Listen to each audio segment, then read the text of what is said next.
السلام علیکم۔ حضرت سیدنا ابن عباس رضی اللہ عنہ ارشاد فرماتے ہیں، اے گناہ کرنے والے، تو برے خاتمے سے بے خوف نہ ہو، اور جب تو کوئی گناہ کر لے تو اس کے بعد اس سے بڑا گناہ نہ کر۔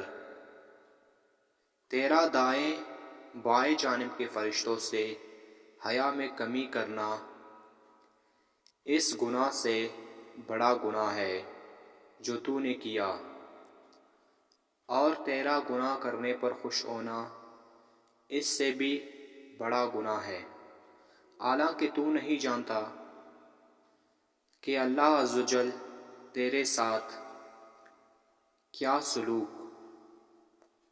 فرمانے والا ہے۔